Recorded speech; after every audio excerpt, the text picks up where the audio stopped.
Asalaamu calaykum waraxmatullaahi wabarakaatu. Mar kale iyo muuqaal cusub kusoo dhawo Bitaj.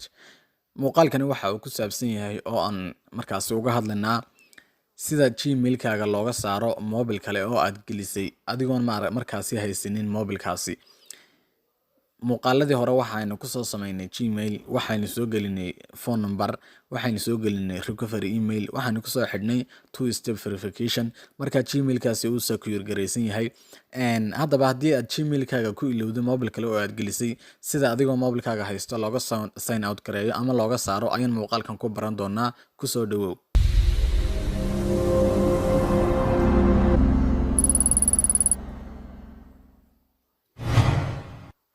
Marka ugu horeysa aad moobilkaaga soo furto waxa aad tagaysaa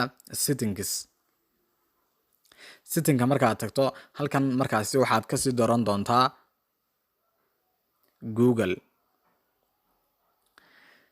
Google marka aad doorato halkan waxaad kasii dooran doontaa markaasi manage your account.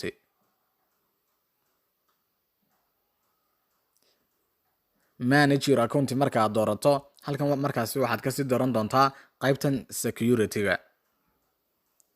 security marka aad doorato kor baad markaasi u wadi doontaa. Kor markaad u wado halkan hoose markaa waxaa kaaga soo bixi doona dhaqdhaqaaqii ugu dambeeyay ee markaasi aad samaysay ama aad ka dhex samaysay Gmail-kaaga. Halkan waxaa markaasi ku qoran in recovery email la geliyay oo Hargeysa laga geliyay agteeda. Halkan waxaa markaasi ku jirta in moobil kale oo A10s la geliyay Gmail-kan. Halkan recovery form ba markaasi isagana lagu daray. Haddaba si aan u maareyno waxaan oo dhan halkan markaasi ku dul dhufan doontaa. Halkan waad iga arkaya waxaa labada device ba lagu isticmaalay Gmail-kan. Hadda kaygan uu ku jira oo waa active waad iga arkaya A20e calaamada saxda saaran waa this device. Kan kalena 5 Abriil ba ugu dambeysay oo maalinkaasan markaasi geliyay moobilka kale. Halkan ay ku qoran tahay manage devices ayaad ku dhufan kartaa. Haddii kalena waxaad ku dhufan kartaa qaybtan ay ku qoran tahay review security events ama dhacdooyinka ugu dambeeyay Gmail-kan ka dhex dhacay itus. Marka halkan waxaad ku dhufanaysaa manage devices ba markaasi dooran doontaa. Manage devices marka aad doorato halkan markaasi waxaa kaaga soo bixi doona device-yada uu ku jiro Gmail-kaagu. Halkan markaasi ka aad isticmaalayso ee uu ku jiro iyo ka lagu isticmaalayo intaba calaamada ay saxda ah markaasi ku saari doona oo wuxuu ku sheegayaa in la isticmaalayo hadda uu online yahay. Haddii aan lagu isticmaalayna qaybtan ayuu markaasi ku soo dhigi doona calaamada ay huruudda ah ayuu markaasi ku soo saari doona. Calaamada huruudda markuu ku soo saaro haddaba kii aad doonaysay inaad ka saarto saddexda calaamadood markaasi halkaa ku soo saari doona. Marka uu moobilkaagan ku jiro gudihiisa Gmail-kuna wada kale weyn ama wadiiqo kale oo markaasi lagaga saaro oo halkan maaha, laakiin hadda moobil kale aynu ka saaranaa oo hadda aynan haysanin. Marka uu sanku ugu soo saaro saddexda dhibcood ee koonaad markaasi ku dul dhufan doontaa moobilka markaasi aad rabto inaad Gmail-ka ka saarto. Hadda saddexda dhibcood marka ku dul dhufato halkan waxa uu ku soo saarayaa sign out oo ka saar weeyaan. Qaybtan hoosena waa find phone ama soo hel moobilkii. Qaybtan hoosena waa don't recognize this device ama Gmail-kaasi yuusan aqoonsanin ama yuusan aqoonsan Gmail-kan moobilkan ugu jira oo markaasi waxba lagu samayn karin weeyi. Haddaba sign out baan odhanaynaa si aynu uga saarno markaasi oo aynu moobilka kale Gmail-ka ugala baxno inagoon haysanin. Sign out baad ku dul dhufan doontaa. Sign out markaasi halkan kasii dooran doontaa.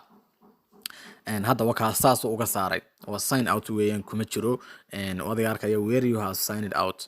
Markii hore halkaas uu yaalay hadda laakiin halkan uu yimid oo waynu ka saarnay. Halkaana calaamada wakaa sign out buu kaaga soo saaraya. Haddii markaasi maaragtay uu halkan kaaga soo saari waayo qaybtaas sare uu ka baxsan yahay bay ka dhigantahay oo markaa kuma jiro, laakiin hadda waan ka saarnay wadiga arkaya sign out baan idhi. Halkan hoose markaasi ii soo dhigay moobilkii A10s-ka ahaayee markaasi aan geliyay 5 Abriil Gmail-kayga saasaan uga saaray. Kan sare ee A20e-guna waa moobilkan aan hadda haysto oo waa calaamada saxda saaran waa kan ku isticmaalayo oo this device ba markaasi halkan kugu qoran arkaysa. Wadiiqooyin kale markaasi jiro oo haddii moobilkaaga uu ka lumo isagoo Gmail-kaaga ku jiro waad soo heli kartaa. Haddii moobilkaaga laga xado isagoo Gmail-kaaga kugu jiro waad xidhi kartaa ama waad soo ceshan kartaa ama waad maragtay delete gareyn kartaa ama format baad siin kartaa adigoon haysanin. waxaasoo dhan waxaan uga sheekeyn doonaa muuqaalada dambe aan soo wadno insha allah. Muuqaalkan waxa uu ku saabsanaan doonaa oo keliya sida looga saaro gmailka mobile aanad haysanin. Haddana waan ka saarnay waa adiga arkaya. Waxaan rajeynayaa inuu ku caawiyey optionkan hadda ahaa in gmailka laga saari karo mobile kale oo aad ku ilowday gmailkaaga. waxaan jeclaan lahaa inaad ka faa'iiday muuqaalkan. haddii maaragtay aad wax ka faa'iiday ama aan faa'iido ku yeeshay, sii share garee asxaabtaada iyo walaalahaaba markaasi usii gudbisa uga faa'iidaan. tan iyo muuqaalka xigeentan isugu imanano. wassalaamu calaykum waraxmatullaahi wabarakaatu.